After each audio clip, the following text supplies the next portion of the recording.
Shabbat Shalom, hermanos. Vamos a dar inicio a la porción de la escritura que toca para el día de hoy, la parashá. Su nombre es Vayigash, significa y se acercó a él o y se acercó. Esta porción de las escrituras inicia en Génesis 44, 18 y llega hasta Génesis 47, 27. Si leemos cómo inicia, alguien que me lea Génesis 44, 18, para que vean de dónde sale el nombre. Dice, entonces Judá se acercó a él. Ahí está. Y dijo, hasta ahí, gracias. Es Judá quien inicia este acercamiento a José. Recordemos que a José lo vendieron, pasó por una cantidad de dificultades, primero en la casa de Potifar, Dios lo bendijo. ¿Quién? Judá, sí, claro. Después de haber sido vendido como esclavo a Egipto, pues lo pusieron en la casa de Potifar. Dios lo había bendecido, pero la mujer de Potifar trató de seducirlo. Él se rehusó, y no porque fuera homosexual ni nada de eso, sino porque él tenía en mayor estima la gloria de Dios. Él dice, Dios me dio todo esto, ¿cómo ello de traicionarlo, verdad? Entonces se niega, y lo normal es, o sea, lo normal, digo yo, aunque no es bueno, es que los hombres sean los que busquen a las mujeres. Aquí esta mujer estaba buscando a este varón de Dios y él se rehusó por la gloria de Dios primeramente y también por consideración a su empleador, a su jefe, vamos a decirlo así, porque empleador no era esclavo. Y por esta causa noble de no haber caído en esa tentación fue preso, duró en un calabozo tiempos de angustia, que después los vamos a ver aquí en un salmo que habla de esa parte, pero también Dios lo sigue bendiciendo y lo pusieron después a cargo de toda la prisión. Eso era un cargo también pago, que tenía reconocimiento dentro de los que le servían al faraón. Y después llegó e interpretó sueños de dos personas, el panadero y el copero. Ocurre conforme al sueño que Dios le dio a estos varones y que le permitió interpretar a José, pero todavía no pasaba nada. Acuérdate de mí, ahí José le pidió al que no era. Y pasó un tiempo y después Dios le puso un sueño a Faraón. Eso fue la parashá pasada. Recuerdan los 7 años de abundancia seguidos de 7 años de escasez. Dios le permite interpretar el sueño y ahí es cuando José empieza a ser tenido en cuenta. ¿Y qué de hacer con este problema? Bueno, debería designar, esto es sabiduría de Dios también, que Dios le da a José, debería designar a una persona que en estos años de abundancia recoja pues el exceso, lo guarde para el futuro de la escasez y de esta manera en la escasez lo distribuye y lo administre adecuadamente y de esta manera podremos sobrevivir esa hambruna tan fatal. ¿A quién deberé? No, eres tú, y lo pones sobre todo. Tanto así que la escritura misma nos dice que prácticamente él era el faraón en tácito, vamos a decirlo así. Él era el que tomaba todas las decisiones y el otro, el faraón, solamente tenía su título, pero delegó todo a José. Y ya en esta instancia estamos en los años de hambruna, en los cuales todas las naciones y todos los circundantes pueblos se acercaban a pedir a Egipto, a comprar de lo que ellos se habían podido guardar. Y en este momento pues ya sabemos que él reconoce a sus hermanos, ¿verdad? Y al reconocerlos pues enseguida se turba, empieza a averiguar y estamos en esa instancia donde vamos a leer ahora sí de nuevo Génesis 44, 18. Entonces vamos a iniciar la lectura y ya aquí vimos pues cómo inicia. Entonces Judá se acercó a él, esa es la palabra del nombre de la parashá, Vayigash en hebreo. Entonces, y dijo, ay Señor mío, te ruego que hable tu siervo una palabra en oídos de mi Señor y no se encienda tu enojo contra tu siervo, pues tú eres como Faraón. Aquí está reconociendo lo que yo les decía del cargo que tenía José. Mi Señor preguntó a tus siervos diciendo, ¿tienes padre o hermano?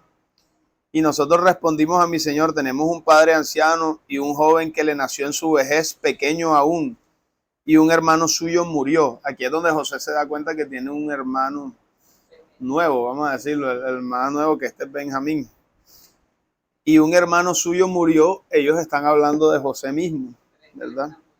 Exacto, y solo él ha quedado de su madre. Entonces aquí más específicamente, este hermano de él era de su mamá, ¿verdad? Exacto. Y tú dijiste a tus siervos, tráiganmelo y pondré mis ojos sobre él. Y nosotros dijimos a mi señor, el joven no puede dejar a su padre, porque si le deja, su padre morirá. Acuérdense que él ya tenía un golpe duro porque amaba bastante a José. Y la noticia que le dieron a Israel fue que una mala bestia destrozó a su hijo. O sea, a él le llevaron la túnica esa de colores ensangrentada con sangre de cordero, ¿se acuerdan? Y dijiste a tus siervos, si vuestro hermano menor no desciende con vosotros, no veréis más mi rostro. O sea, le estaba diciendo, a donde no me traigan a ese hijo pequeño, no les voy a vender comida, y si no, se mueren, como quien dice.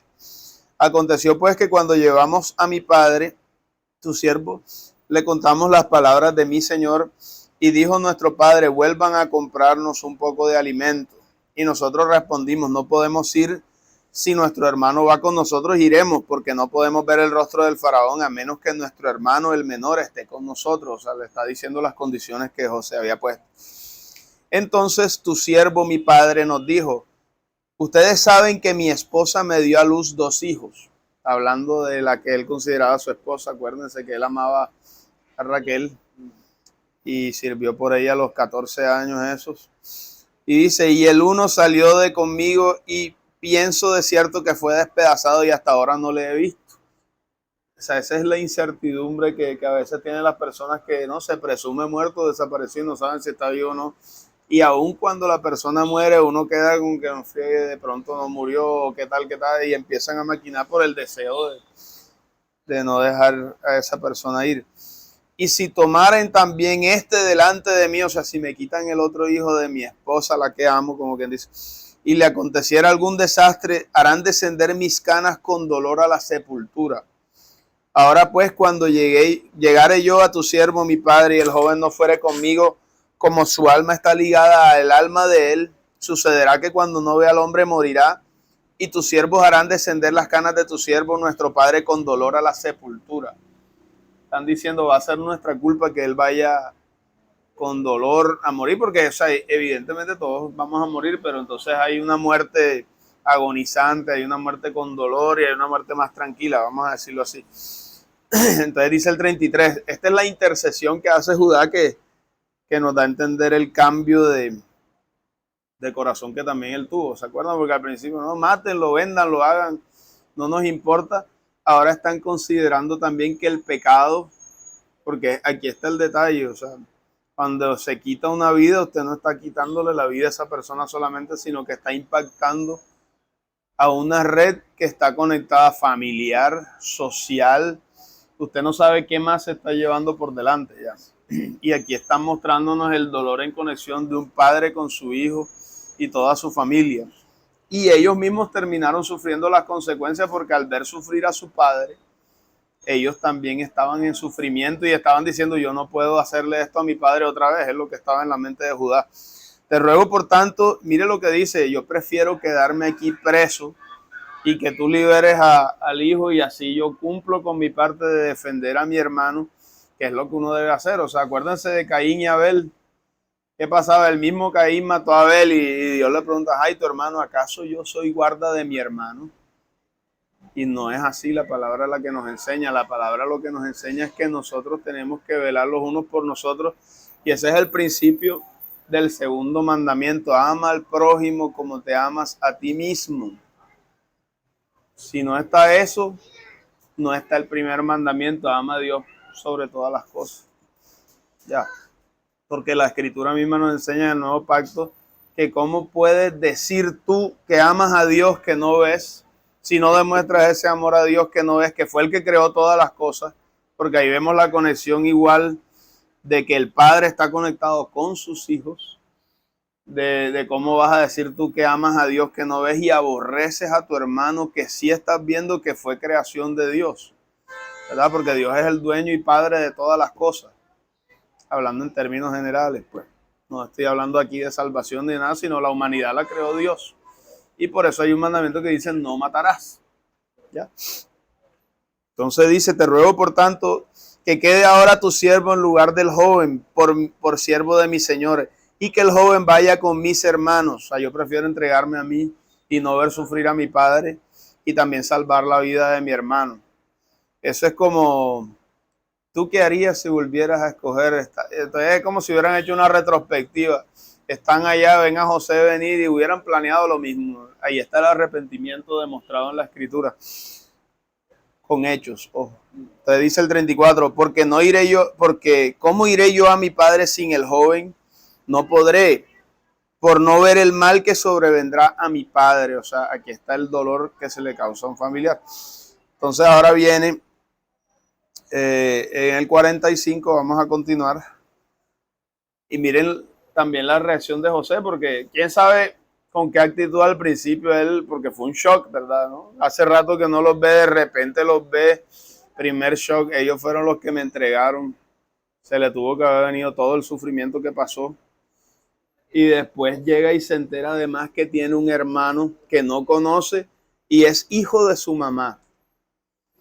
Entonces, y después también se da cuenta de que su padre ha llorado y ha enlutado por causa suya y él estando vivo ya.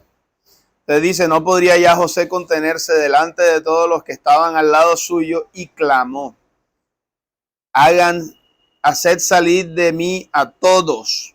Y no quedó nadie con él al darse a conocer José a sus hermanos. O sea, sacó a todos sus siervos y solamente quedaron sus hermanos y él. Dice el 12, entonces se dio a llorar a gritos. Y oyeron los egipcios y oyó también la casa de Faraón. O sea, imagínense el llanto que lo escucharon todos. O sea, ese era un dolor cargado de hace rato. Pero también hay algo que van a ver ahora en el versículo 3. Y dijo José a sus hermanos, yo soy José, vive aún mi padre. Imagínense esta revelación y hagan el paralelo con el Mesías Yeshua y su propio pueblo, que lo entregó a la muerte y este verdaderamente murió. Pero la diferencia es que el Mesías dijo, no les tengas en cuenta este pecado, no saben lo que hacen. Él subió voluntariamente a la cruz y dijo que él pondría su vida por nosotros, que no haya amor mayor que que alguien dé su vida por sus amigos, dice. Pero entonces ahí dice, yo tengo mayor amor que este amor normal que ustedes conocen, porque ciertamente, y aunque pasa, es difícil que alguien dé la vida por alguien que ama. O sea, no siempre pasa. Ustedes habrán visto, hay veces que hacen esas bromas y tal. Y está una pareja caminando y llega una persona disfrazada de talibán con un maletín y tira, y el man agarra, tira a la mujer y pega a correrla. O sea, ¿no? Y acá también pasó algo, que entraron atracadas y había un video de eso, estaba la pareja comiendo y el personaje pegó a correr y dejó a la mujer ahí tirada. O sea, y es verdad, o sea, por eso les digo, es difícil, o sea, pasa, pero es difícil, dice, dar la vida por los que ama. Pero este es un amor mayor, el que nosotros, siendo aún pecadores, enemigos de Dios, Él dio la vida de su Hijo por nosotros, dice la Escritura, el justo por los injustos. Entonces la Escritura te dice, miren con cuán gran amor Dios te ha amado a ti, específicamente a ti. ¿Por qué? Porque tú, yo, nosotros, vosotros, ellos, todos estábamos bajo pecado. El pecado significa enemistad con Dios. El pecado significa digno de morir. El pecado significa que hay una paga que se te debe y es la muerte por haber traicionado y rechazado a Dios. Entonces todos éramos enemigos de Dios. Y Dios dice, arrepiéntete de tus pecados, que yo voy a dar mi vida por ti para que nunca más vuelvas atrás y estés siempre a mi diestra, a mi lado. Entonces, ese es el gran amor y es lo mismo aquí. O sea, imagínense la revelación del Mesías cuando Él vuelva por segunda vez y se muestre tal cual como Él siempre fue. Es que yo soy el que ustedes vendieron, el que ustedes entregaron a la muerte. pero, o sea, ese sufrimiento ya no lo voy a tener en cuenta, es lo que está pasando aquí similar. Siempre en la escritura ustedes van a encontrar, los teólogos le llaman el protoevangelio, o sea, el evangelio antes del evangelio, o los inicios del evangelio, pero las escrituras simplemente le llaman profecías de todo lo que el Mesías haría por nosotros. Eso ya estaba tan concebido que en un momento de la historia del pueblo de Israel llegó a concertarse o a darse, se dio por entendido que habían rasgos del Mesías en todas partes, ¿verdad? Tanto así que terminaron diciendo Mesías hijo de José, Mesías hijo de David, otro. O sea, y ellos tenían, digamos, que esa confusión de que puede haber dos. Acuérdense Juan el Bautista, sabiendo todo lo que sabías, entendiendo, hombre, yo necesito es que tú me bautices. ¿Cómo me dices que te bautice yo a ti? El que era antes de mí, pero que era primero que yo, él existe por siempre. O sea, Juan sabía quién era Yeshua. Pero después de, o sea, en el momento en el que el Mesías viene siendo ya perseguido y todo esto, y Juan está en la cárcel, él manda a hacer una pregunta, o sea, pero bueno, listo.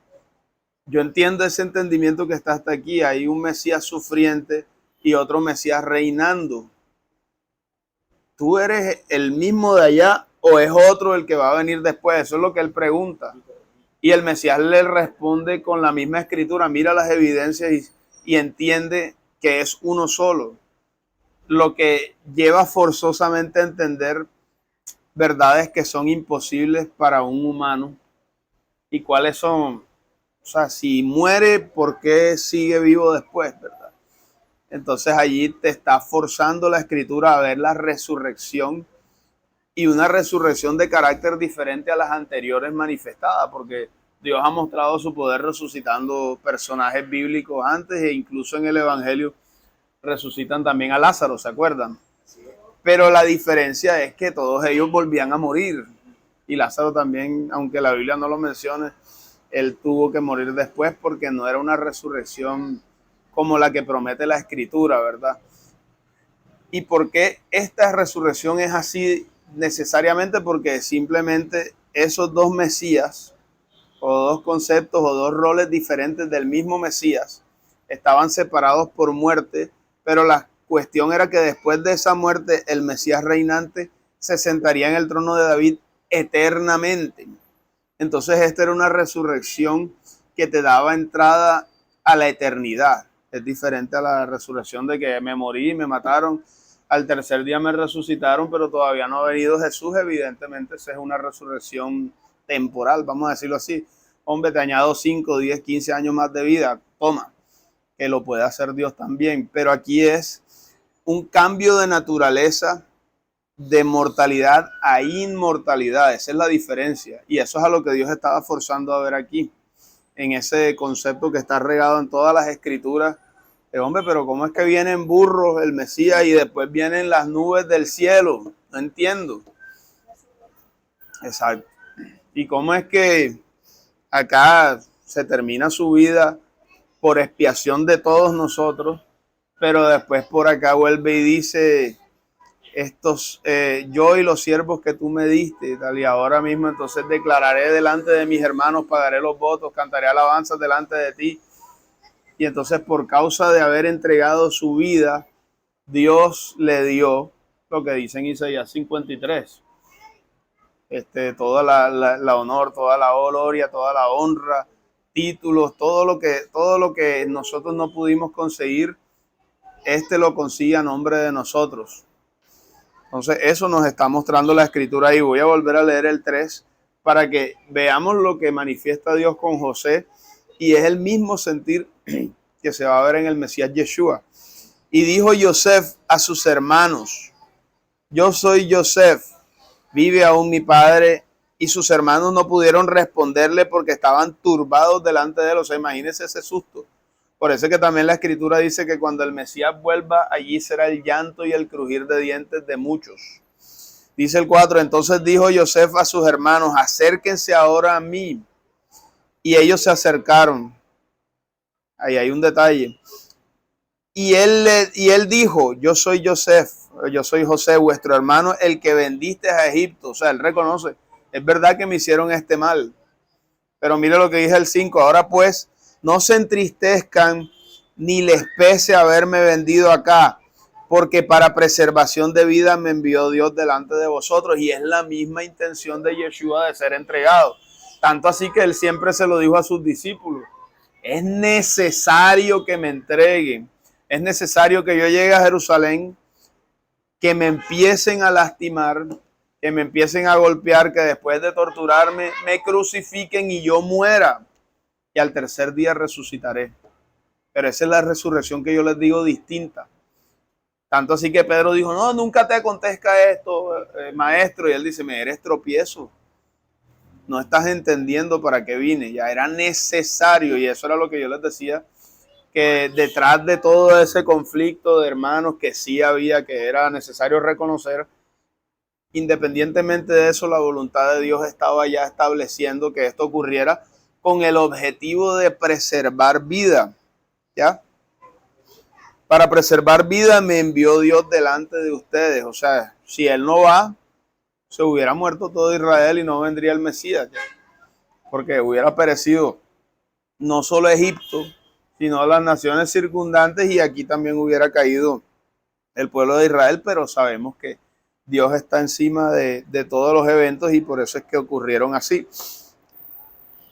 Entonces dice que haya habido 2 años de hambre en medio de la tierra y aún quedan 5 años en que ni habrá arada ni siega. O sea, imagínense, aquí medio la lluvia se aguanta y enseguida se dispara el queso, se disparan un poco de cosas y hay un poco de complicaciones. Y ¿no? Que está retrasado el invierno, que no ha llovido, que el pasto no sé qué. Ahora imagínense 7 años de eso es mortal, claro que sí. Entonces, vamos a revisar nuevamente el acto de arrepentimiento de Judá al interceder por Benjamín, que ya lo leímos, pero leamos Proverbios 28:13, porque esta es una clave antes de, ¿verdad? Porque si Judá no hubiera estado arrepentido, imagínense qué hubiera pasado. José tenía todo el poder para hacer algo o para inclusive, no ven mi rostro, ya no comen. Se acabó. O sea, te suspenden la vida, el sustento. Entonces dice Proverbios 28:13, el que oculta sus pecados, ¿qué dice? No puede prosperar. Eso es una realidad. O sea, aquí no están diciendo el que tenga pecado, o sea, la Biblia ya reconoce que todos somos pecadores. Entonces la cuestión es, ¿se los vas a ocultar a Dios? No se puede. Dios lo sabe todo. Entonces, ¿qué gana uno con ocultarle? Fortalecer su ego. No, es que yo me gusta sentirme empoderado. Eso es una estupidez. O sea, lo que dice la Biblia, hombre, ya Dios sabe. Quiere que tú le reconozcas a Él y si tú se lo dices, ahí sí vas a prosperar. Ahí sí Dios va a transformar tu vida. Entonces, el que oculta sus pecados no prosperará. Mire la diferencia. Pero el que los confiesa y se aparta. Por eso es que dije que el arrepentimiento de Judá estaba manifiesto por una acción, un hecho. Entonces aquí no es solamente por mi culpa, por mi gran culpa y diga un poco de vainas ahí y no la respalde con los hechos. Aquí dice, el que confiesa y se aparta de ellos, de los pecados, alcanzará misericordia. Eso es importante tenerlo en cuenta. Ahora, esta manifestación de José que acabamos de leer tiene algo importante que hay que recordar también, que es el llamado del Mesías. Mire quién es el que llama primero arrepentimiento. Él dice, acérquense a mí. Y se le acercaron y ya sabían que él sabía que ellos habían caído en el pecado. Y él también lo sabía, pero él inmediatamente pasa por alto eso. Él dice, hombre, todo esto pasó por Dios para que yo los pudiera salvar. No se preocupen. Entonces, con esa última declaración, verso 5, vamos a leerlo de nuevo. Ahora pues no se entristezcan, o sea, viene otro paso. Dios sabe tus pecados, sí, tú lo sabes, sí. No te quedes en depresión. Ay, es que yo fui muy malo, ya. Dios te perdonó. No te entristezcas por eso. Y dice después, porque no te pese haberme vendido acá, porque para preservación de la vida me envió Dios delante de vosotros. O sea, esa era una misión que Dios tenía para José. Igualmente para el Mesías era una misión entregar su vida en la cruz para demoler, destruir, acabar con el imperio de la muerte en la cruz. Entonces la vida pasada de nosotros después de haber llegado al Mesías no puede ser un lastre que es que yo era esto, yo era lo otro, eso era antes, pero nueva criatura eres, las cosas viejas pasaron, es aquí que yo hago una creación nueva. ¿Ya? Y de ahí para adelante, y lo que importa es qué vas a hacer de ahí para adelante. Trata de glorificar a Dios lo más que pueda. ¿Te vas a equivocar otra vez? Sí.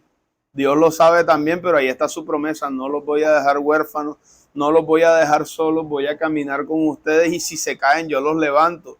Esa es parte de la promesa que Dios ha hecho. Entonces, vamos a comparar todo esto que acabamos de leer con Lucas 24:38. Porque aquí viene también, o sea, esto es después de la resurrección del Mesías.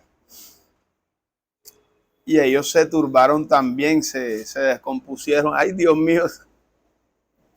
Lucas 24:38 en adelante.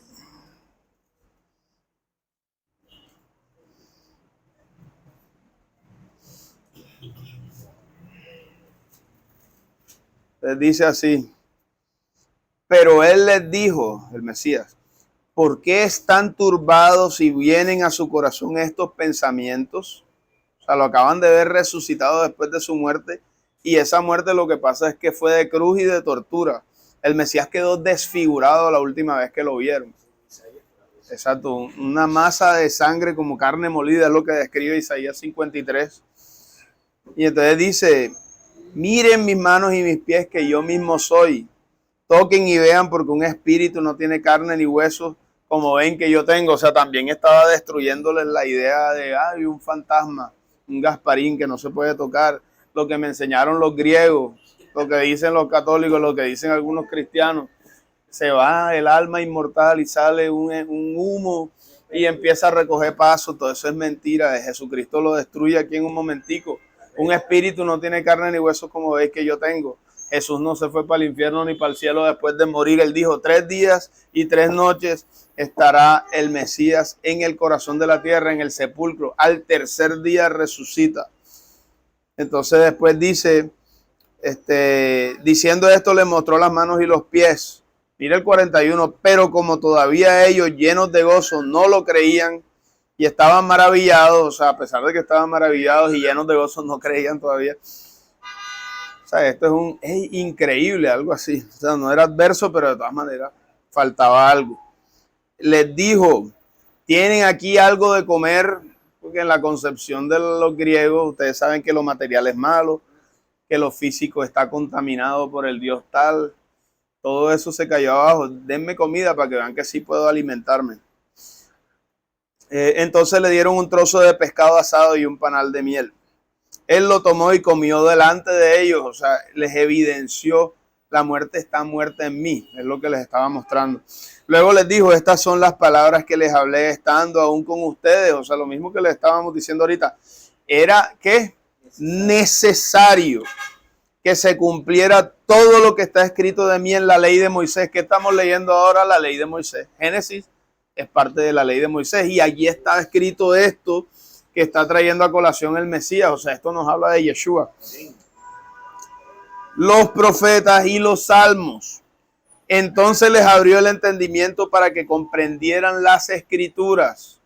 Si usted no se ve forzado a mirar en la resurrección y en el Mesías, no va a entender nada de nada y por eso es que salen una cantidad de cosas raras ahí, que uno se va para el cielo en espíritu, el alma queda por acá y el alma se va para el Seol, el espíritu se va para arriba, se mete en el reino de los cielos, el cuerpo se desbarata, pero después llega el Mesías y cuando venga la resurrección devuelve el espíritu, recoge acá, arma un cuerpo y vuelve y lo sube al cielo otra vez. Eso no es así.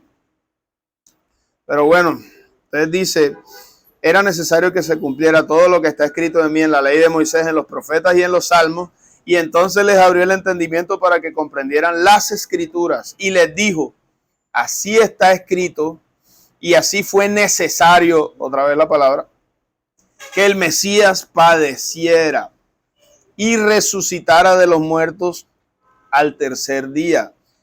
Y después de esto es lo que se tiene que predicar. Y que se predicara en su nombre el arrepentimiento y el perdón de los pecados en todas las naciones, comenzando desde Jerusalén. Acordémonos de lo que leímos en Proverbio: el que oculta sus pecados no prosperará, pero el que los confiesa y se aparta de ellos alcanzará misericordia. Ahora, viene otra parte bonita de la parashá que vale la pena revisarla. Busquen Génesis 46:1, porque viene también a ingresar Israel formalmente como pueblo dentro de Egipto. Pero acuérdense que Egipto en la Biblia es símbolo de impureza y de opresión. Parece que el nombre de Egipto en hebreo, Misraim, significa el opresor, imagínense, el encarcelador, algo así. Exacto. Entonces, aquí iba a ocurrir algo como el agua y el aceite, o sea, una incompatibilidad que deben tener en mente. Pero entonces Dios prepara a Israel y lo fortalece. Veamos Génesis 46:1, dice: salió Israel con todo lo que tenía y vino a Beersheba y ofreció sacrificios al Dios de su padre Isaac. Mire esto, el 2. Y habló Dios a Israel en visiones de la noche y dijo: Jacob, Jacob. Y él respondió: heme aquí. Y dijo: yo soy Dios, el Dios de tu padre. No temas descender a Egipto, porque allí, mire, esto es lo bonito que yo le digo, porque allí yo haré de ti una gran nación. Sigue la promesa, como dice, vas a ir allá, pero no te vas a asimilar, no te preocupes. Tú vas a salir como una gran nación de allí. Pero mire el 4. ¿Quién va a bajar con Israel a Egipto? Dios mismo le está diciendo: yo voy a ir contigo, no vas a ir solo. Yo también, o sea, no es solamente te voy a dejar allá, sino me quedo contigo y yo también me encargo de hacerte volver. O sea, está hablándole como nación ya, porque mire lo que viene: y la mano de José cerrará tus ojos. Te está diciendo: tú vas a morirte en Egipto, pero la promesa que yo te doy, yo mismo me encargo de cumplírtela. Y aquí viene algo así como un inventario de antes de entrar a Egipto y cuando salen de Egipto. Mire el 5. Y se levantó Jacob de Beersheba y tomaron los hijos de Israel a su padre Jacob y a sus niños y a sus mujeres en los carros que Faraón había enviado para llevarlo, y tomaron sus ganados y sus bienes que habían adquirido en la tierra de Canaán, y vinieron a Egipto Jacob y toda su descendencia consigo, sus hijos y los hijos de los hijos consigo, sus hijas y las hijas de sus hijos, y a toda la descendencia trajo consigo a Egipto. Eso es un inventario, porque después empezamos a ver como una genealogía: este es el hijo de este, y los ganados y todo. Y así como entran, salen, sino que salen multiplicados ya. Acuérdense que son casi 400 años que duraron en Egipto, y cómo se ve que la justicia de Dios es perfecta, que prácticamente Egipto fue comprado por José todo, a punta de la comida que él guardó, que Dios le permitió administrar, ¿verdad? Porque después dice que casi todos los egipcios le daban sus terrenos, le daban sus tierras, nada más quedaron unas pocas cosas. Así que José no era solamente el faraón de Tácito, por así decirlo, sino que también era el dueño de el 80% de Egipto. Él quedó dueño de todo eso, sino que después, sabemos, se levantó otro faraón que no conoció a José, y desconocer a José era desconocer al Dios de José, y eso se evidenció en lo que pasó después, que se ve narrado en el Éxodo. Pero bueno, vamos a continuar y veamos entonces Juan 17:14, porque sí, señor, porque es importante tenerlo en la mente, y no solo para esta fecha, sino por siempre. Ya esto es una realidad eterna.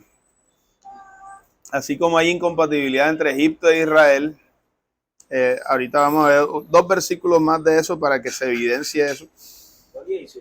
Juan 17:14 en adelante, sí.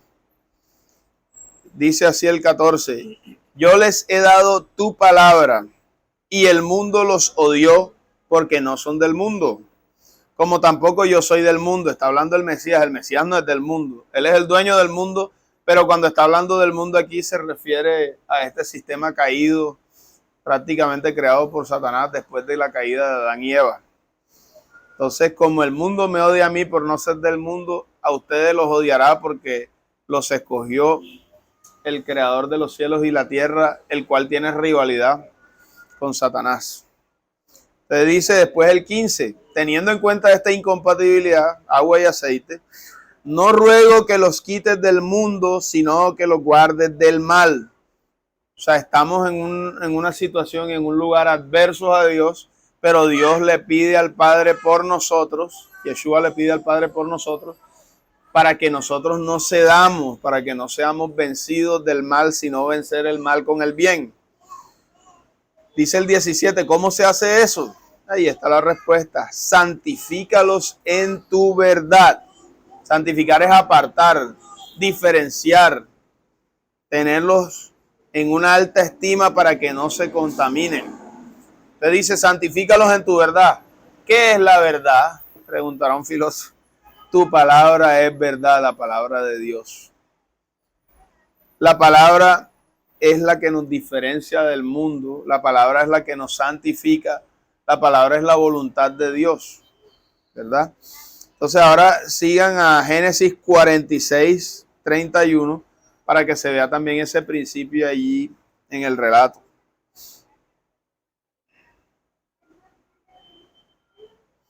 Y lo tenía en cuenta el mismo José, que estaba en ellos, pero no hacía parte de ellos en realidad. Él siempre fue hebreo y mire, tan es así que tuvo en cuenta esto que va a proponer. Génesis 46, 31 dice, y Joseph dijo a sus hermanos y a la casa de su padre, subiré y lo haré saber a Faraón y le diré, mis hermanos y mi casa y la casa de mi padre que están en la tierra de Canaán han venido a mí. Y los hombres son pastores de ovejas porque son hombres ganaderos y han traído sus ovejas y sus vacas. Esto es verdad. Y todo lo que tenían. Y cuando Faraón les llamare y les dijera cuál es vuestro oficio, los está preparando. Entonces le dirán, hombres de ganadería han sido tus siervos desde nuestra juventud hasta ahora. Y nosotros y nuestros padres, a fin de que vivan en la tierra de Goshen. Esa era la mejor parte de Egipto. Y mira lo que dice después. Porque para los egipcios, ¿qué es? Es abominación todo pastor de ovejas. O sea, esa es la incompatibilidad. Ellos decían, uy, eso es abominación contra nuestros dioses, es asqueroso. ¿Quién sabe qué era? Para Israel no lo era. Y lo que le dice José es, manifiesta tu posición. O sea, esto es lo que tú eres, no temas decirlo. Otro punto que vemos aquí, no sé si ustedes lo lograron conectar, es cuando el Mesías les dice a sus discípulos, yo voy a mi Padre, a vuestro Padre, a mi Dios y a vuestro Dios, voy a prepararles morada a ustedes. Eso está también allí manifiesto. O sea, el Mesías es el que se encarga en abrirnos un lugar en el reino de los cielos. ¿Ya? Y todo lo hace a través de su beneplácito y de su voluntad de que estemos al lado de él. Ahora miremos Génesis 43, 30.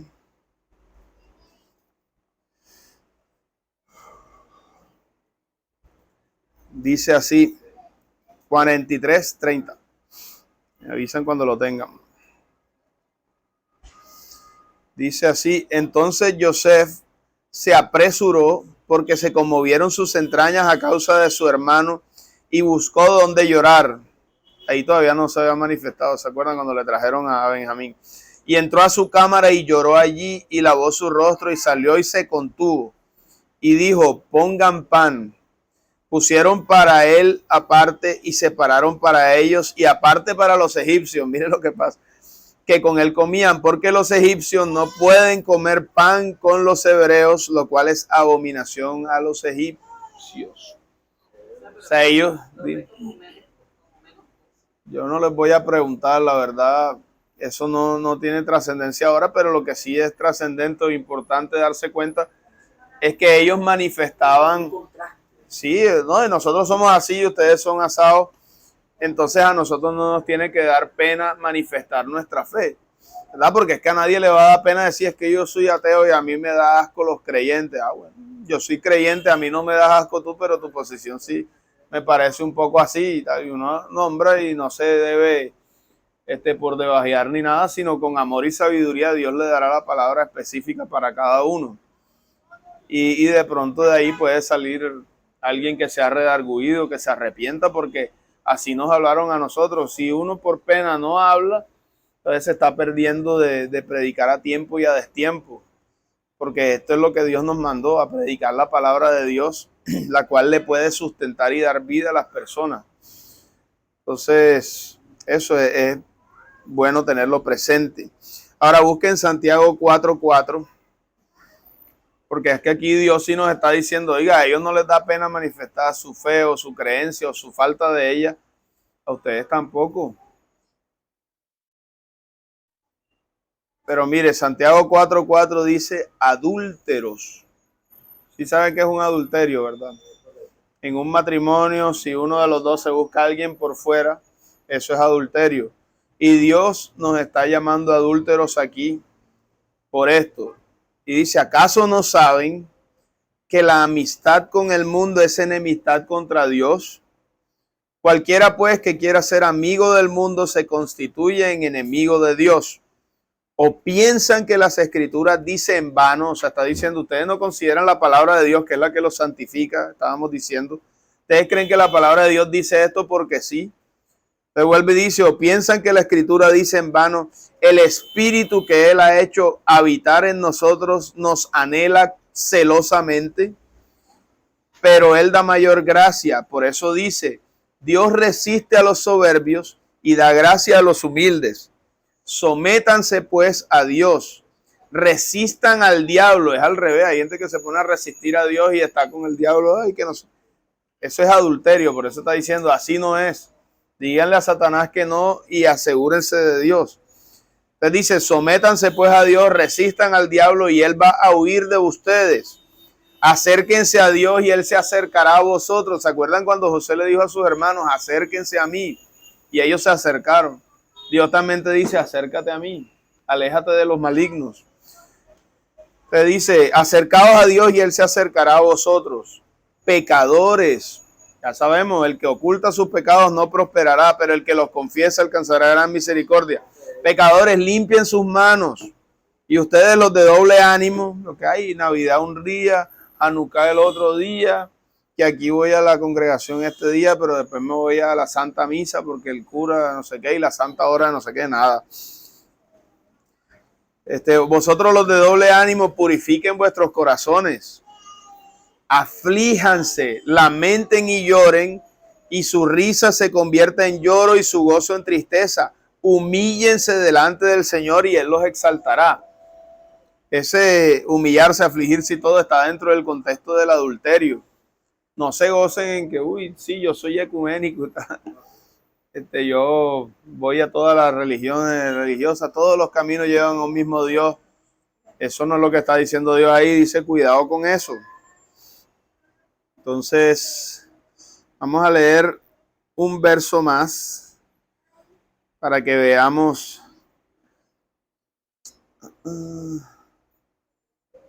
esto ya para terminar.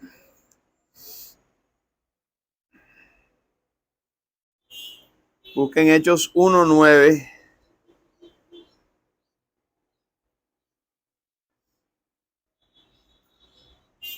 Donde esto termina con la resurrección del Mesías y la promesa de su regreso. Porque figurativamente, para Israel por lo menos, José había muerto, ¿verdad? O sea, él le dijeron, le mostraron y él duró pensando que José había muerto una cantidad de tiempo, años. Y después lo recibe vivo. Y ese gozo y esa alegría que él tuvo es la misma, pero obviamente vamos a tener mayor alegría en ver al Mesías regresando en el cielo. Le dice Hechos 1:9, habiendo dicho estas cosas, viéndolo ellos, fue alzado y le recibió una nube que lo ocultó de sus ojos. Y estando ellos con los ojos puestos en el cielo, entre tanto que él se iba, y he aquí que se pusieron junto a ellos dos varones con vestiduras blancas, los ángeles, los cuales también les dijeron, varones galileos, ¿por qué están mirando al cielo? Este mismo Yeshua, que ha sido tomado de ustedes al cielo, así vendrá como le habéis visto ir al cielo. O sea, aquí este es la antesala para el cumplimiento del Mesías, hijo de David.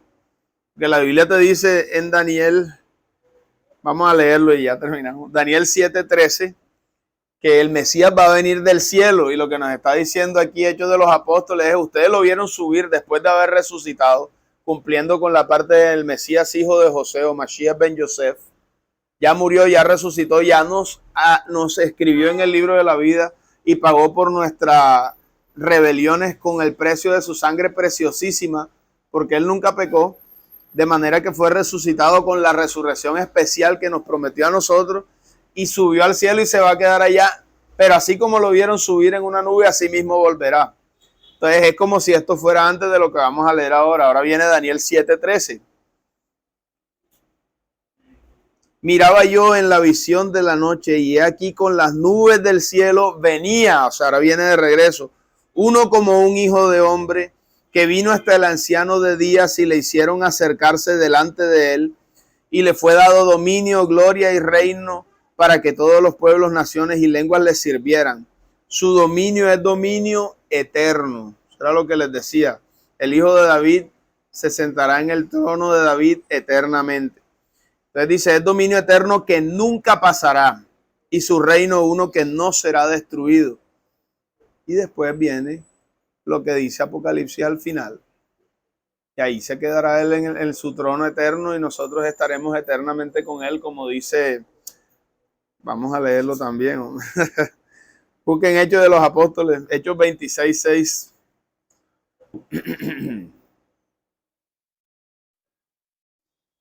Aquí está Pablo con Agripa, ¿se acuerdan? Discutiendo porque este se burlaba de las promesas. Así como les decía, y a Pablo no le daba pena, él sí decía, no señor, yo soy creyente aún en presencia de esta persona con mucho poder político y con poder del emperador, lo que usted quiera. Él se burla, pero yo mantengo mi posición, y mire lo que le dice. Ahora, por la esperanza de la promesa que hizo Dios a nuestros padres, soy llamado a juicio. O sea, lo estaban enjuiciando por creer en la Biblia. Promesa cuyo cumplimiento esperan que han de alcanzar nuestras 12 tribus, sirviendo constantemente a Dios de día y de noche. Por esta esperanza, oh rey Agripa, soy acusado por los judíos, que se juzga entre vosotros cosa increíble, que Dios resucite a los muertos. Ahí está, esa es la resurrección perfecta, la, ¿cómo se diría? Restauración de todas las cosas, el reintegro de la humanidad al reino eterno de los cielos, y la gran promesa que el Mesías tiene con nosotros. Entonces, ya vamos a dejar hasta ahí, porque después nos emocionamos más, y vamos a darle gracias al Padre por su bondad. Bendito Dios, te damos gracias por este tiempo de estudio de tu palabra. Te damos gracias por las bendiciones que nos has dado y el privilegio de estar aquí, Señor, en tu presencia, por escuchar tu palabra, porque tú verdaderamente tienes misericordia de nosotros, porque sí reconocemos que somos pecadores, pero también sabemos que tú tienes la promesa de nunca abandonarnos, de siempre acompañarnos, aún en este temporal mundo de inmundicia y de rebeldía contra ti, Señor. Pero confiamos en que tú, Padre eterno, nos sacarás a flote, Señor, con tu Espíritu Santo, con tu amor y con tu poder, y nos vestirás de amor, de gloria y de justicia con tu palabra, para verte regresar y entrar, Señor, en los atrios tuyos, y hacer parte, Señor, de la gran boda, Señor, y ser parte también de las 12 tribus de Israel que te adorarán de día y de noche, y que viviremos, Señor, para gozarnos contigo para siempre. Señor, te bendecimos, te agradecemos, y te pedimos por esta comunidad para que nos prepares para lo que se viene, Señor, y que no temamos, sino que verdaderamente, Santo Dios, seamos utilizados por ti para revertir las mentiras del maligno y también el sistema de este mundo, Señor, que se revela contra ti. Te pedimos que nos bendigas y que con tu Santo Espíritu nos des valentía, fortaleza y gozo, y que nos proteja, Señor, y nos dé salud y bendiciones y fortaleza en el nombre de Yeshua, nuestro Mesías. Amén.